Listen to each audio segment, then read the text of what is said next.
सबसे बात करने के बाद अब उनका ड्राफ्ट लगभग तैयारी पूरी हो चुकी है और जैसे ही हमको ड्राफ्ट मिलेगा हम इसको लागू करने की दिशा में आगे बढ़ेंगे। सर, अब पूरे भारत में भी इसकी चर्चा चल रही है। जब पिछले कुछ दिनों में गुजरात में चला तो गुजरात में भी सरकार ने इसको बारे में सोचा था और अब पूरे भारत में के लिए सोच रहे सर। नहीं, ये समान नागरिक संहिता उत्तराखंड के अंदर हम जब इसको लाए थे तो हमने ये कहा था कि सभी धर्म, सभी पंथ, सभी समुदाय, सबके लिए हम एक समान कानून उत्तराखंड के अंदर लागू करने की दिशा में आगे बढ़ेंगे। हमारी तो अपेक्षा है कि हिंदुस्तान के सभी राज्य इसको लागू करें। नमस्कार, मैं हूं आशुतोष और आप देख रहे हैं पब्लिक फर्स्ट, सर्वदा भारतीय। तो समान नागरिक संहिता को लेकर जो भारतवर्ष में चर्चा चल रही है उसे अंतिम रूप उत्तराखंड राज्य देता नजर आ रहा है।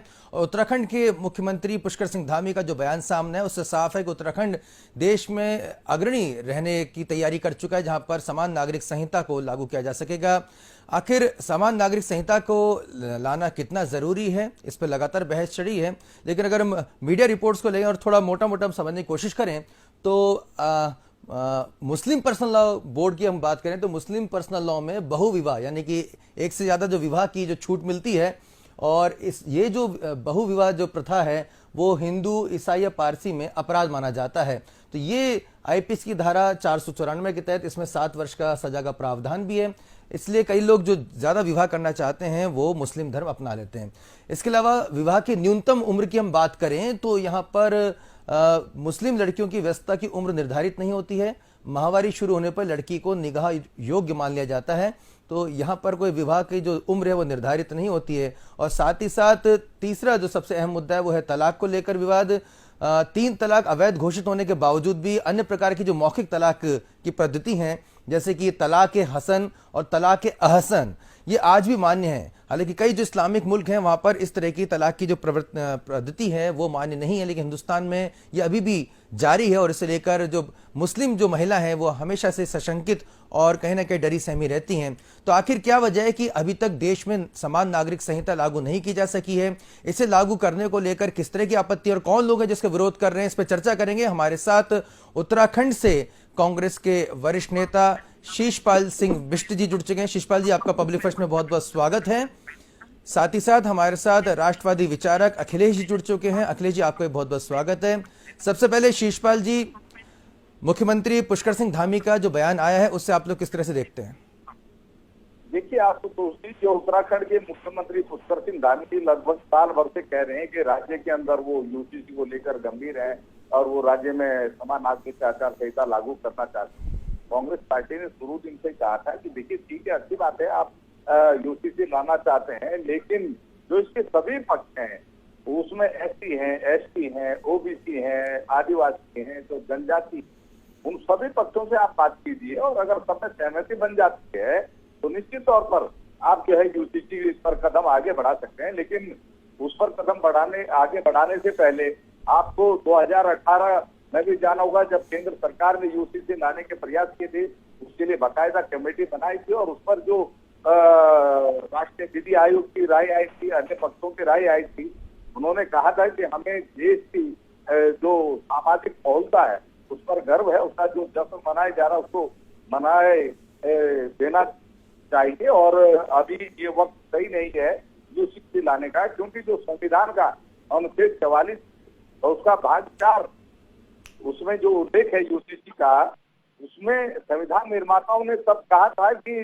जब भी ये सभी पक्ष जो है एससी, एसटी, ओबीसी, आदिवासी, जनजाति, यह जो आप माइनॉरिटी बात कर रहे हैं, ये अन्य लोग सभी अगर आपस में सहमति बना लेते हैं, उनकी जो आशंकाएं हैं उसका समाधान भविष्य में हो जाता है, तो निश्चित तौर पर यूसीसी से आगे बढ़ा जा सकता है, उसमें कोई दो राय नहीं है।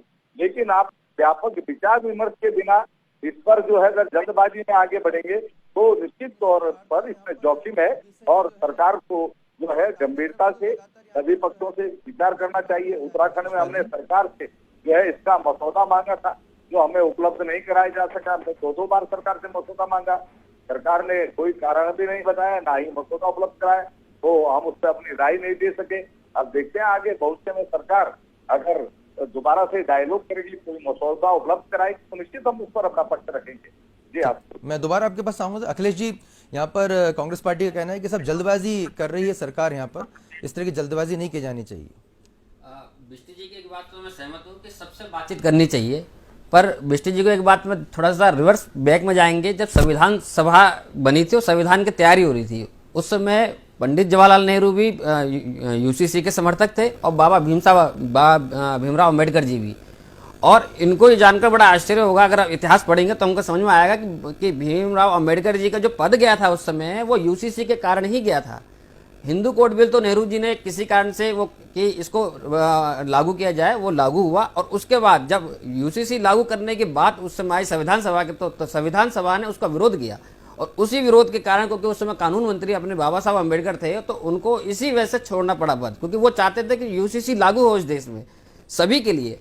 अब एक विषय आता है कि इतने वर्ष हो गए हैं, इतने वर्ष तक कांग्रेस का भी शासन रहा, और क्योंकि नेहरू जी की भी इच्छा थी ये यूसीसी लागू करने की। ये वाली बात बिष्टी जी कह रहे हैं कि हम भी समर्थक है, ये बात सही है कि कांग्रेस ने भी 1947 के बाद से जब 1949 आते फिर ये कहा था कि संविधान सभा के माध्यम से यूसीसी लागू किया जाए। तो अनुच्छेद 44 उसी का वर्णन करता है हमारे संविधान में।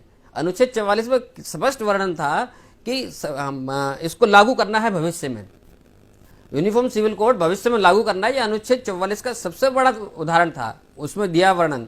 लेकिन जब संविधान सभा के द्वारा इसका विरोध हुआ, बाबा साहब अम्बेडकर को जो है अपना कानून मंत्री के पद से फिर छोड़ना पड़ा, सिर्फ यूनिफॉर्म सिविल कोड के कारण। और आज तक हम फिर वही बात दोहरा रहे।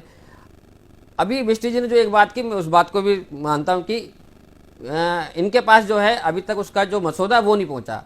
पर अगर ये नेट में सर्च करेंगे तो एक गवर्नमेंट ने बकायदा एक वेबसाइट डेवलप करी है, और उसमें सबके पास बकायदा भारत की जनता पब्लिक के पास, मेरे पास भी आया है वो, उनका पर्सनल नंबर मिलेगा तो मैं इनको भेज दूंगा। पूरे भारत में वो सर्कुलेट हो चुका है वो मसौदा, और उसमें भारत की पब्लिक से वो उसकी जानकारी मांगी जा रही है, उससे जानकारी मांगी जा रही है। क्योंकि मेरे पास भी आया है, आप तो मैं तो क्योंकि भोपाल में रहता हूँ, तो ये अगर वो सर्च करेंगे तो शायद उनको जानकारी। मैं आपका सवाल भी पूछूंगा उनसे, लेकिन मैं पूछना चाहूंगा भीष्ट जी एक महत्वपूर्ण सवाल। आप एक तरफ कह रहे हैं कि ये एक जरूरी मसौदा है, इसे लागू किया जाना चाहिए, लेकिन इस पर चर्चा की जाने की जरूरत है। लेकिन आपको नहीं लगता कि जिस मसौदे को लेकर 60 दशक से पहले से जो तैयारी की जा रही है, आपकी पार्टी की सरकार सबसे लंबे समय तक भारतवर्ष पर राज करने वाली पार्टी रही है, तो चर्चा विमर्श अब तक क्यों नहीं किया गया? देखिए, इसके कुछ कारण है अफसोस जी। आज भी उत्तराखंड की अगर मैं बात करूं तो यहाँ अगर आपको पता होगा कि चुमरौता क्षेत्र में कुछ समय पहले एक बिताई में कुर्सी पर बैठ के भोजन करने लगा, और लोगों ने कहा हमारी हैसियत से हो गई, तुम कुर्सी पर बैठ के भोजन करो हमारे सामने। और दूसरा प्रकरण है कि एक मंदिर में जाता है दर्शन के लिए, वहां पर उसकी पिटाई ही नहीं की जाती, उसको जलाया जाता है, बल्कि में बड़ी मुश्किल से उसके खाना बच।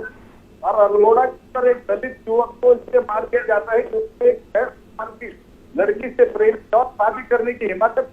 तो आज भी समाज के अंदर वो मौजूद है जिनके कारण जो है संविधान के अंदर विशेष प्रावधान है।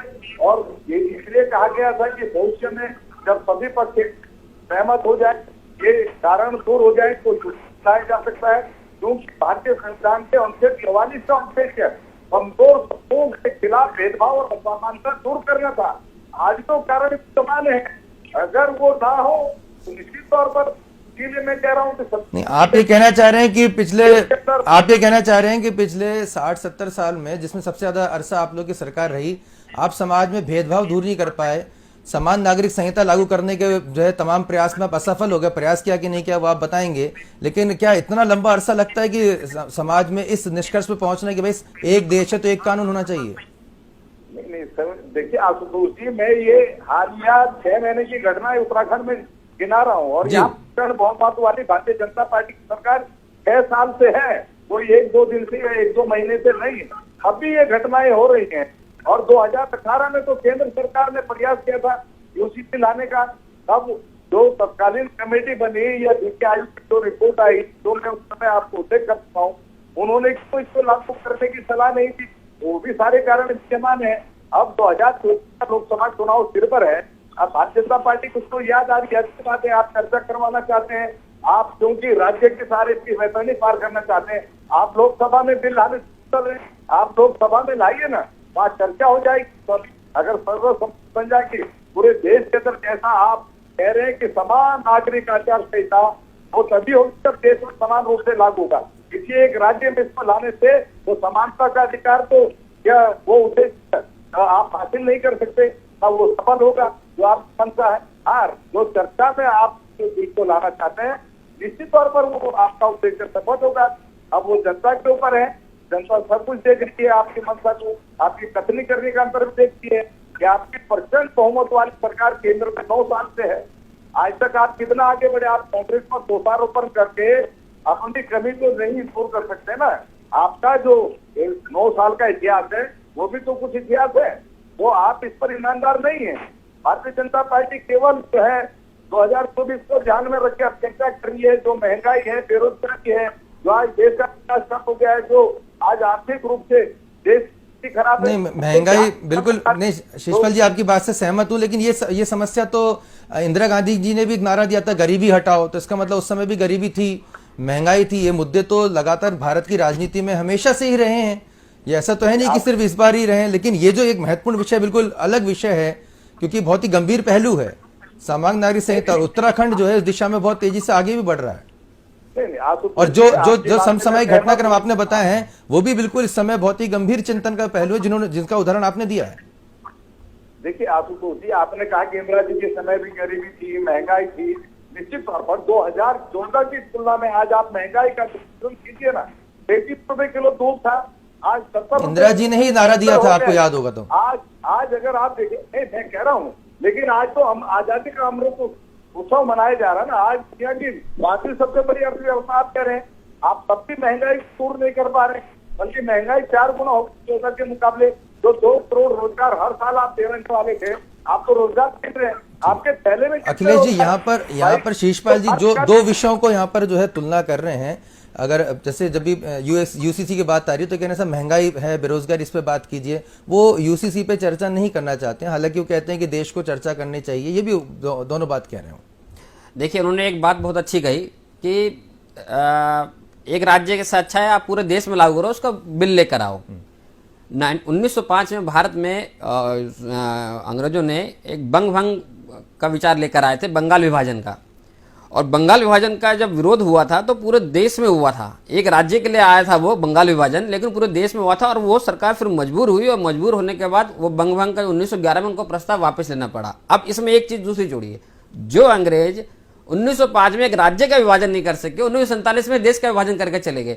तो उसके लिए मानसिकता चाहिए हमको अगर यूसीसी लागू करनी है तो वो मानसिकता चाहिए हमको अगर यूसीसी लागू करनी है तो विचार प्रकट करने पड़ेंगे कि यूनिफॉर्म सिविल कोड सबके लिए अच्छा है, चाहे वो हिंदू हो चाहे मुसलमान हो। अब इसमें एक बड़ा विषय है, यूनिफॉर्म सिविल कोड के लिए उत्तराखंड सरकार कहती है, वो ये कह रही है कि अगर दो बच्चे होने चाहिए अधिकतम, अगर 2 से तीसरा होगा तो हम वोट देने का अधिकार भी छीन लेंगे, और जो सरकारी सुविधा है आपको वो मिले। तो क्या हिंदुओं के बच्चे 2 से 3 नहीं होंगे जब मुसलमानों के होंगे? तो उत्तराखंड में कईयों के भी हैं। मैं अमोली लिखता हूँ, सर ने अमोली है, विष्टि जी को जानकारी अभी नहीं होगी सर बातचीत के दौरान। मैं बेसिकली मेरे पूर्वज भी उत्तराखंड के, मेरा गांव जो पूरा पैतृक है वो वहीं है। और हमारे परिवारों में भी कई हैं जिनका 3 बच्चे हैं, 4 बच्चे हैं, हम खुद 4 भाई हैं परिवार में। तो क्या हमारे साथ नहीं होगा? सबके साथ वो स्वभाव है। अगर यूनिफॉर्म सिविल कोड लागू होगा तो हिंदू हो चाहे मुसलमान हो चाहे दलित हो चाहे सिख हो ईसाई हो, किसी भी मत संप्रदाय वर्ग से संबंध रखता है। हाँ, आवश्यकता सिर्फ एक चीज की है, जो मैंने एक उदाहरण देकर बताया कि जो अंग्रेज 1905 में एक राज्य का विभाजन नहीं कर सके, वो देश का विभाजन करके चले गए, क्योंकि जो उसके विरोध और पक्ष में थे उनकी मानसिकता के ऊपर सवाल उठता है। ये कार्य पद्धति के ऊपर नहीं है। कार्य पद्धति तो ये नेहरू, मैंने जैसे बताया शुरू में, नेहरू जी और भीमराव अम्बेडकर ने बताया कि ये करना है देश के लिए बहुत जरूरी, बहुत आवश्यक है। अब कुछ तो कब हम किसी चीज को लागू करते हैं तो उसमें बदलाव करते हैं। कांग्रेस के शासन था, पंडित जवाहरलाल नेहरू देश के प्रधानमंत्री थे, कानून मंत्री भीमराव अम्बेडकर थे, और भी बाद में हुए। तो जब संविधान बन गया तो क्या वही 1948-52 वाला ही संविधान के अभी तक है? क्या उसमें परिवर्तन नहीं हुआ? जब जरूरत पड़ेगी तो उसमें परिवर्तन होगा, आवश्यकता पड़ेगी, नहीं यहाँ ये गलत है, परिवर्तन होगा। आप कहो नहीं इसको लागू ही मत करो अभी, तो क्यों 1948 में आपने संविधान बना दिया देश का? अभी तक आप परिवर्तन कर रहे हो संविधान में, किसी न किसी चीज को लेकर बदलाव लेकर आते हैं, क्यों लेकर आते हैं? शिषपाल जी, सवाल तो ये भी उठ रहा है ना, जो अंडरलाइन हो रहा है कि भाई किसी के अधिकार छीने थोड़ी जा रहे हैं, सबको समान अधिकार देने की बात की जाए तो कांग्रेस पार्टी को यहाँ पे समस्या क्या है? तो आपत्ति नहीं है, मैं पहले स्पष्ट कह चुका हूँ कि आप संविधान के भवन में जो अगर यूसीसी को लाना चाहते हैं तो संविधान में, संविधान निर्माताओं ने उल्लेख किया है कि जब भी भविष्य में ये सभी जैसा मैंने कहा है SC, ST, OBC, आदिवासी, जनजाति की या अन्य जो आप माइनॉरिटी की बात कर रहे हैं और लोगों पे कर रहे हैं, अब में सर्वसम्मति बनाए ना, उसके लिए तैयार कीजिए। आप कहिए कि आपकी आप कोई समस्या नहीं है, समान नागरिक आचार संहिता पे आगे बढ़ते हैं और सब लोग सहमत होते हैं तो आप बिल्कुल गर्व के साथ उसको लागू कीजिए, उसमें दिक्कत क्या है। ठीक है, और मैं तो महावीर प्रसाद जी भी जुड़ चुके हैं, शिषपाल जी हमारे साथ उत्तराखंड से आप बीजेपी के नेता हैं। महावीर जी, यहाँ पे शिषपाल जी का कहना है कि साहब लागू करना है तो चर्चा क्यों नहीं की जा रही है, मसौदा क्यों नहीं दिया जा रहा है, सभी वर्गों से चर्चा क्यों नहीं की जा रही है, शिषपाल जी का कहना है। महावीर जी, चर्चा तो ये हो ही रही है, हर जगह से चर्चा होती रहती है, ऐसा नहीं कि चर्चा नहीं की जाती है। और भारतवर्ष के मतलब सर्वांगीण विकास के लिए ये बहुत जरूरी है। यानी परिवार में जो भेद हो रहा है कि इस कम्युनिटी के लोग चाहे 18-20 हो जाए तो वो भी उसके लिए हकदार हो जाएंगे और दूसरे लोग जो है राष्ट्रीय उसका ध्यान रखें तो 2 बच्चे उनके पैदा होते हैं तो वो भी बराबर। तो इसके जो है समान नागरिक संहिता जो नहीं, उनका कहना है ठीक है, लेकिन चर्चा नहीं करा रहे हैं, शिषपाल जी का ऐसा कहना है। तो किस तरह, शिषपाल जी आप बता दीजिए किस तरह की चर्चा आप चाह रहे हैं जो नहीं हो पा रही उत्तराखंड में। शिषपाल जी आप बता दीजिए। देखिए आशुतोष जी, अगर आप कोई बिल ला रहे हैं, कोई अगर आपने उसका मसौदा भी बनाया होगा, आपको जो है मुख्यमंत्री उत्तराखंड में कांग्रेस पार्टी है, निश्चित तौर पर उसको आप मसौदा उपलब्ध कराना चाहिए था। हमारे आदरणीय प्रदेश अध्यक्ष करण महाराज जी 2 बार वो मसौदा सरकार से मांग चुके हैं। अन्य विपक्षी पार्टियां जो यहाँ है वो भी निश्चित तौर पर मसौदा देखे बिना आपको राय नहीं दे सकती। तो निश्चित तौर पर आपको जो है वो मसौदा विधायकों को उपलब्ध कराना चाहिए, सांसदों को उपलब्ध कराना चाहिए, जो भी चुने हुए प्रतिनिधि और जो राजनीतिक दल है उनको उपलब्ध कराना चाहिए। तभी जो है आपको कोई राय मिलेगी उसमें। अगर आप विपक्ष से सर्वसम्मति चाहते हैं, अगर उससे चाहते हैं कि वो कोई सुझाव दे। अब उत्तराखंड में कहा जा रहा है कि 2 लाख लोगों ने इस पर राय दी। वो 2 लाख लोग कौन है? भारतीय जनता पार्टी के कार्यकर्ता हैं जिन्होंने आपके फॉर्मेट पर आपको सुझाव दे दिए, या उसमें दूसरे दलों के लोग भी हैं? तो ये भी खुलासा आपको करना चाहिए। तो सरकार जो लगातार बयानबाजी कर रही है उस पर उसकी गंभीरता नजर नहीं आ रही है। हम लंबे समय से कह रहे हैं, हम मुख्यमंत्री कह रहे हैं कि मसौदा तैयार हो रहा है, बिल अब तैयार हो रहा है, फाइनल स्टेज में है, तो आप पहले से हल्ला क्यों मचा रहे हैं? सीधी सी बात है, आप चर्चा ज्यादा चाहते हैं, आप काम कम करना चाहते हैं, क्योंकि आपका जो उद्देश्य है चर्चा में ही हासिल होने वाला है। और ये मैं पहले ही कह चुका हूँ कि स्टेट का सब्जेक्ट नहीं है, ये कंट्री का सब्जेक्ट है। ये बिल आपको लोकसभा में लाना पड़ेगा और सरकार जनता की आंखों में धूल झोंक के अगर राज्यों के सहारे केवल चर्चा करवा करके अपनी वैतरणी पार करनी चाहती है तो उद्देश्य आपका सामने नहीं होगा। क्योंकि एक देश एक विधान की बात है, एक राज्य एक विधान की बात नहीं है। एक राज्य के सहारे आप देश के अंदर समान नागरिक आचार संहिता को उद्देश्य प्राप्त नहीं कर सकते, और वो तब तक प्राप्त नहीं कर सकते जब तक आप सभी पक्षों की आशंकाएं दूर ना कर दें। और आपका डर केवल मुझे ये लग रहा है, जैसा भी मैं यहाँ पर अमोली जी को भी सुना और महावीर जी को भी सुना, पार्टी के पास तो अनुभव रहा होगा ना शिषपाल जी। शिषपाल जी, कांग्रेस पार्टी के पास तो अनुभव रहा होगा ना कि ये आशंकाएं दूर नहीं कर पाए तो उसकी क्या वजह रही, आप थोड़ा बता पाएंगे? देखिए, आप लोगों ने चर्चा की थी कि इसको लेकर समान नागरिक संहिता को लागू करने को लेकर कांग्रेस पार्टी ने कोई चर्चा की थी क्या? चर्चा की थी तो क्या दिक्कत आई थी? चर्चा करने का क्या कुछ प्रयास किया था अब तक कांग्रेस पार्टी ने? आशुतोष जी, मैं आपको पहले उदाहरण गिना चुका हूँ, चक्रोता से लेकर अल्मोड़ा तक की घटनाओं का, उत्तराखंड की, मैं देश की घटनाओं में नहीं गया क्योंकि मैं उत्तराखंड प्रदेश कांग्रेस कमेटी का प्रवक्ता हूँ। इसीलिए आपको कह रहे हैं, जब यहाँ पर अभी समानता का उद्देश्य हासिल नहीं किया जा सका है और आज प्रचंड बहुमत वाली भारतीय जनता पार्टी की सरकार में ये घटनाएं हो रही है भेदभाव की, सामाजिक असमानता यहाँ पर विद्यमान दिखाई दे रही है, तो आप बताइए ना, वो उचित समय अभी महावीर जी, सामाजिक असमानता दिखाई दे रही है, साफ आरोप है शिषपाल जी का। महावीर जी, कोई सामाजिक विभेदीकरण नहीं है और सबको समान अधिकार है, ऐसा कुछ नहीं है। भारतीय जनता पार्टी का कंसेप्ट बिल्कुल क्लियर है और ये जब आपके पास आ गया है तो इसका मतलब सरकार ने लोगों की राय जानने का दरवाजा खोल दिया है, तो उसमें सब अपने अपनी बात रख सकते हैं। और ये सोशल मीडिया पर हुआ, अखबारों में हुआ, ये हुआ, ये तो आप देख रहे हैं, अक्सर पढ़ रहे हैं, तभी तो आप जो फैक्ट प्रस्तुत कर रहे हैं तभी कर रहे हैं जो ये सरकार के उससे बाहर आया। तो ये यूसीसी का विरोध वो लोग कर रहे हैं, जिनको ये लग रहा है कि भारतीय जनता पार्टी फिर तीसरी बार चौथी बार भी जो सत्ता में आ जाएगी तो हमारा क्या होगा, ये डर है और बाकी कुछ नहीं है। बाकी आम जनमानस के मन में ये है कि सरकार ये करे। नहीं, इससे आपको क्यों लगता है कि आपकी सरकार आ जाएगी ऐसा? ये ऐसा ना, पूरे जनता के लिए एक सम्यक और एक यूनिफॉर्म नियम आएगा तो सबके साथ कोई किसी के साथ भेदभाव वाली बात नहीं होगी और सबका पार्टिसिपेशन राष्ट्र के निर्माण में रहेगा, तो इसलिए सबका सहयोग भी मिलेगा। ठीक है शिषपाल जी, जिनको विरोध करना है आज विरोध करने के साथ है, विरोध जिंदा कैसे रहेंगे, विरोध तो करेंगे ही ना, जो विरोधी लोग हैं पॉलिटिकली जिंदा रहने के लिए विरोध कर रहे होंगे। ठीक है शिषपाल जी को बोलने देते हैं। जी शिषपाल जी। आज तो जी देखिए, भाजपा के प्रवक्ता ने दबी जुबान स्वीकार कर ही लिया है कि ये ध्रुवीकरण की कोशिश कर रहे हैं, इसीलिए जो इस प्रकार के प्रयास हो रहे हैं, क्योंकि राज्य के अंदर बेरोजगार लगातार सड़कों पर उतर के रोजगार के लिए मांग कर रहे हैं, आंदोलन कर रहे हैं, सरकार उनको लाठी डंडों से पिटवा रही है। बेटी अंकिता भंडारी प्रकरण के बाद राज्य की बेटियां जो अब सुरक्षित महसूस कर रही हैं, आज भी पीआईबी का नाम पूछ रही हैं। डबल इंजन के नाम पर जो राज्य को बढ़ने का काम किया, आज तक वो डबल इंजन राज्य की धरती पर नहीं उतरा।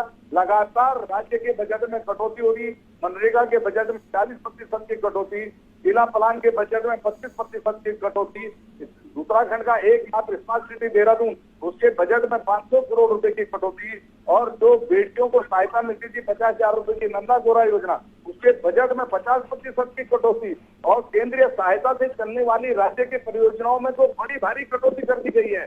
केंद्र से कह दिया गया है कि 9,000 करोड़ रुपए से जाकर के प्रस्ताव अब केंद्र को नहीं भेजे जा सकेंगे। तो राज्य की जनता इनसे आक्रोशित है। मातृशक्ति सड़कों पे उतरी हुई है, राज्य का नौजवान सड़कों पे उतरा हुआ है।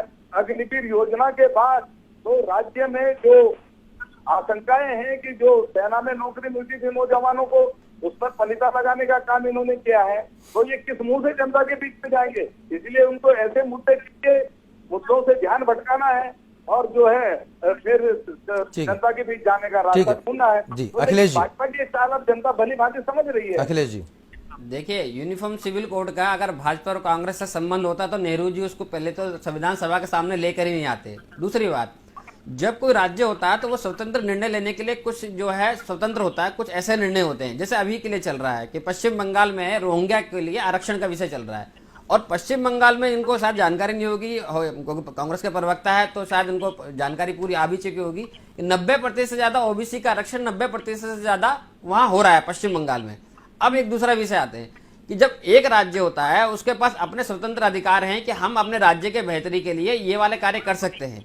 अब वो कार्य ऐसे हैं कि जो उनके संप्रभुता के लिए, उनके वहाँ के लॉ एंड ऑर्डर के लिए और समान संहिताओं को लेकर जो भी विचार उस समय से संविधान के निर्माण से लेकर बने हैं उनको पूरा करने के लिए हमको जो करना चाहिए वो करते हैं। जैसे पश्चिम बंगाल के ममता बनर्जी को लगा है कि हम इनके लिए कर सकते हैं, रोहिंग्या सरकार के लिए, रोहिंग्या इसके लिए करना है हमको, और क्योंकि ये आगे जाके इनका फायदा होगा, लाभ होगा, तो उन्होंने वो योजना बनाई। अब एक तय है कि जब कोई सरकार, कोई मुख्यमंत्री वहां की सरकार जो है कोई ऐसा नियम लेकर आती है जिसमें कोई भी जाति धर्म शामिल नहीं होता। उदाहरण के लिए यूनिफॉर्म सिविल कोड जो है उसमें किसी जातीय धर्म का विशेष तरह नाम नहीं कि इसमें कांग्रेस, इसमें मुसलमानों को ये लाभ होगा और हिंदुओं को ये लाभ होगा, चाहे आदिवासी हो, चाहे जनजातीय समाज का हो, चाहे वनवासी हो, चाहे वो उत्तराखंड के जो है, क्योंकि ऐसा नहीं है कि उत्तराखंड में संपन्न समाज जो पिछड़ा नहीं है। उत्तराखंड के जो गांवों की स्थिति है वो तो बहुत ही विचारणीय स्थिति है, विचारणीय स्थिति बनी हुई है। उसके बाद भी इतना सब होने के बाद सबसे ज्यादा सेना में लोग जो जाते हैं तो उत्तराखंड के प्रत्येक गांव में लोग मिलते हैं। हमारे बहुत सारे जा पाएंगे अमोली जी, अग्निवीर योजना के बाद वो रास्ते बंद हो गए जी, राशि बंद होगी, अगली उसके बाद योजना का राशि बंद होगी, वो अलग विषय होता है। लेकिन आज अगर यूनिफॉर्म सिविल कोड जो सबके लिए लागू होना चाहिए उसका विरोध क्यों? जो सबके लिए, जिसकी योजना स्वयं पंडित जवाहरलाल नेहरू ने करी थी, बाबा भीमराव अम्बेडकर ने उस समय करी थी, उसका विरोध क्यों?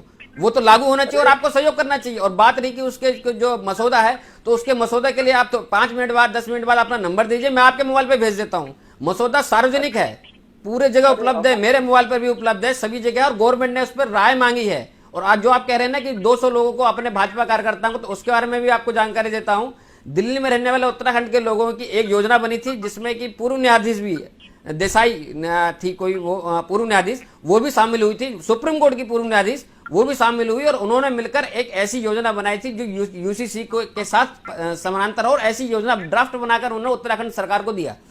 अब दिल्ली में रहने वाले जो उत्तराखंड के लोग हैं, बहुत सारे जिन्हें गढ़वाली भी कहते हैं, कुमाऊनी भी हैं, जो दिल्ली में रहने वाले हैं, क्योंकि वो लोग क्या उस चीज को समझ रहे हैं, क्योंकि उनके पूर्वज, उनके पितृक वहां पर है, उनको समझ में आ रहा है कि हम जब यहाँ रहते हैं तो हमको हमारे जो रिश्तेदार हैं, जो जुड़े हुए लोग, उनको किस किस समस्या का सामना करना पड़ रहा है। तो उनको उनके दिमाग में थोड़ा शीशपाल जी को भी सुन लेते हैं उनकी। मैं एक सेकंड इसमें कह के, इसमें एक ही चीज है, आप राजनीतिक स्वार्थ के साथ अगर ये विषय आपका विरोध करते हैं तो उत्तराखंड के साथ, उत्तराखंड की जनता के साथ अन्याय करते हैं, क्योंकि यही एक समय है जो एक राज्य लेकर आगे बढ़ के निर्णय ले रहा है, उसका सहयोग करना चाहिए, समर्थन करना चाहिए। अमोली जी देखिए, आप अव्यवहारिक बात कर रहे हैं। आप कह रहे हैं कि साहब नेट पे मसौदा पड़ा हुआ है।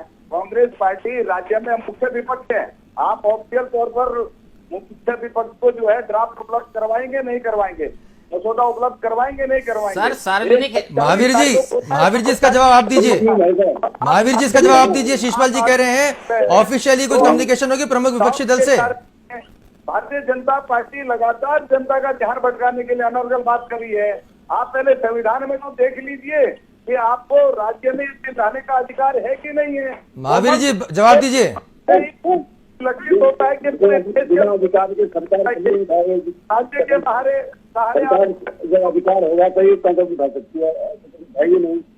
और जो जैसे अभी अमोली जी ने भी कहा और शिवपाल जी के संज्ञान में लाना चाहूंगा कि अन्य बातें बहुत सारी हो सकती हैं।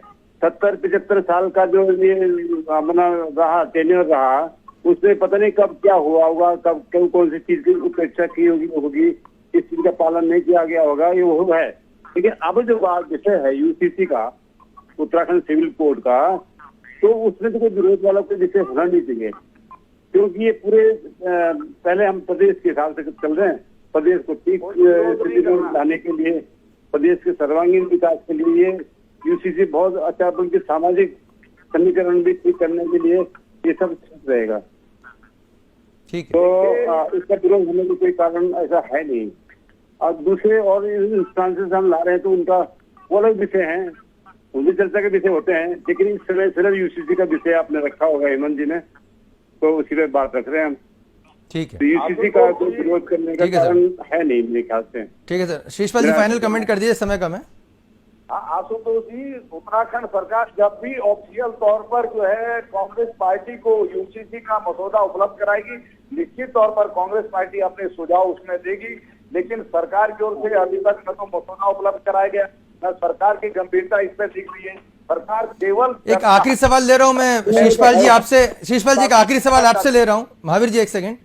शीशपाल जी, क्या कांग्रेस पार्टी को कहीं से कुछ मलाल है, कोफ्त है कि समान नागरिक संहिता जिसकी यहाँ पर भारतीय जनता पार्टी ने लीड ली है, उन्होंने इसको आगे बढ़ाने में यहाँ पर प्रथम कदम आगे बढ़ाया है, काश ये आप लोगों ने किया होता?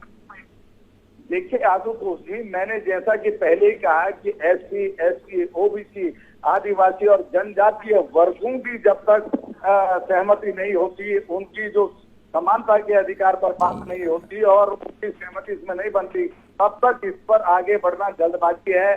सभी या मुस्लिम समुदाय का आप नाम नहीं ले रहे हैं? एससी, एसटी, ओबीसी आप बोल रहे हैं, मुस्लिम समुदाय का नाम नहीं ले रहे हैं? नहीं, मैंने पहले ही कहा कि जो भी इसके अन्य पक्ष हैं, सभी लोगों से आपको इससे में वार्ता करनी चाहिए, सहमति बनानी चाहिए, क्योंकि संविधान के अनुसार इस देश में जन्म लेने वाला प्रत्येक व्यक्ति इस देश का नागरिक है और यहाँ पर आपके मौलिक अधिकार हैं। आप नहीं, लेकिन एससी, एसटी आगे कैसे बढ़ सकते हैं? एससी, एसटी, ओबीसी तो बहुतायत में हिंदू समुदाय से आते हैं ना। आप अगर हिंदू बोलेंगे तो भी चल जाएगा। नहीं, देखिए ये भारतीय जनता पार्टी का उद्देश्य यही है कि इस मुद्दे को जो है, इस मुद्दे पर घेरा जाए और जो है भाजपा की पीठ पर खेला जाए। लेकिन कांग्रेस पार्टी निश्चित तौर पर भारतीय जनता पार्टी की मंशा को भली भांति समझ रही है और राज्य की जनता भी पढ़ी लिखी है, राज्य की जनता भी संविधान की समझ रखती है और निश्चित तौर पर संवैधानिक रूप से अगर ईमानदारी से आप आगे बढ़ेंगे तो कांग्रेस पार्टी अपने सुझाव देगी, आपको सहयोग भी करेगी। लेकिन अगर आप तानाशाही से आगे बढ़ेंगे और सभी पक्षों की आप सहमति नहीं लेंगे तो निश्चित तौर पर आपको विरोध झेलना पड़ेगा। ये तो जिम्मेदारी सरकार की है। शिषपाल जी, यहाँ थोड़ी दिक्कत हो रही है क्योंकि कांग्रेस पार्टी ने पिछले लंबे समय से सॉफ्ट हिंदुत्व को जो है उस कदम में काफी आगे बढ़ गए थे। अब यहाँ पर थोड़ा रिवर्स होना पड़ सकता है, यहाँ पर पॉलिटिकली थोड़ा एंगल चेंज करना पड़ सकता है, इसलिए थोड़ी दिक्कत हो रही है क्या? नहीं, देखिए आशुतोष जी, उत्तराखंड में सॉफ्ट हिंदुत्व और हार्ड हिंदुत्व की बात ही नहीं है। ये खाली जो है देवभूमि है और यहाँ पर चारों धाम है। आप केदारनाथ में देख लीजिए, पंडित पुरोहित होने में तो पीतल में बदलने की बात कर रहे हैं। हरिद्वार में जो है उदासीन आश्रम के संत जो है, अखाड़े के संत हरिद्वार के विधायक और सांसद पर जो है आश्रम की जमीनों को कब्जाने के आरोप लगा रहे हैं। यहाँ तो संत और पंडित पुरोहित खतरे में है। भाजपा की प्रचंड बहुमत की सरकार से और कांग्रेस की पार्टी संतों के साथ, पंडित पुरोहितों के साथ हमेशा खड़ी हुई नजर आ रही है, उनके अधिकारों की लड़ रही है। उत्तराखंड में ऐसी बात नहीं है। उत्तराखंड में बात केवल ये है, जो हमारी आशंका है, जो हमने अपनी चिंता व्यक्त की है कि आप संविधान की भावना के अनुसार आगे बढ़िए। और देखिए, संविधान आपको ये अधिकार दे भी रहा है कि नहीं दे रहा है। अब आप संविधान के अनुसार कदम आगे बढ़ाएंगे तो आप बहुत जल्दी, बहुत कम समय, तो केवल ढोल बजता रहेगा आपका।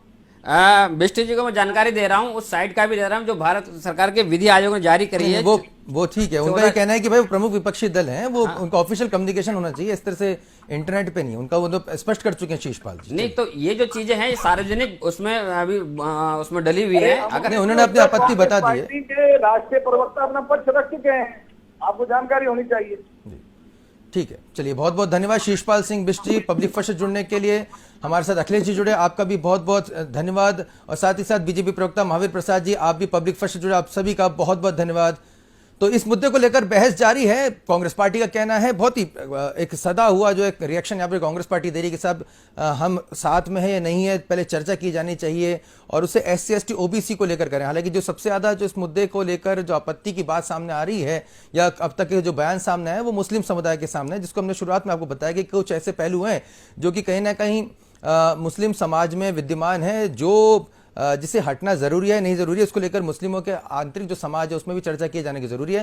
हालांकि समान नागरिक संहिता को लेकर बीजेपी ने साफ करा कि एक देश है, एक कानून होना चाहिए, इसको लेकर बहुत तेजी से आगे बढ़ती जा रही है। और इस विषय पे जिस तरह से चर्चा सामने आ रही है उसमें हम चाहेंगे कि आप सभी भी इसमें हिस्सा लें, आप भी अपने विचार रखें कि आप इस विषय को लेकर क्या कुछ सोचते हैं।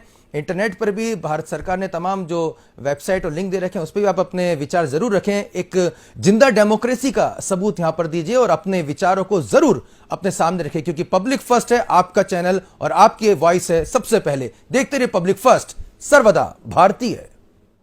उत्तराखंड के अंदर UCC लागू करने के लिए हमने कमेटी का गठन किया था और कमेटी ने सभी स्टेक होल्डरों से बात की है, विभिन्न समुदाय के लोगों से बात की है, सभी के बीच में जाके जनता के सुझाव भी लिए हैं, विधि विशेषज्ञों से भी बात करी है, स्टेक होल्डरों से भी बात करी है। सबसे बात करने के बाद अब उनका ड्राफ्ट लगभग तैयारी पूरी हो चुकी है और जैसे ही हमको ड्राफ्ट मिलेगा हम इसको लागू करने की दिशा में आगे बढ़ेंगे। सर, पूरे भारत में भी इसकी चर्चा चल रही है। जब पिछले कुछ दिनों में गुजरात में चुना तो गुजरात में भी सरकार ने इसको बारे में सोचा था और अब पूरे भारत में के लिए सोच रहे सर। नहीं, ये समान नागरिक संहिता उत्तराखंड के अंदर हम जब इसको लाए थे तो हमने ये कहा था कि सभी धर्म, सभी पंथ, सभी समुदाय, सबके लिए हम एक समान कानून उत्तराखंड के अंदर लागू करने की दिशा में आगे बढ़ेंगे। हमारी तो अपेक्षा है कि हिंदुस्तान के सभी राज्य इसको लागू करें।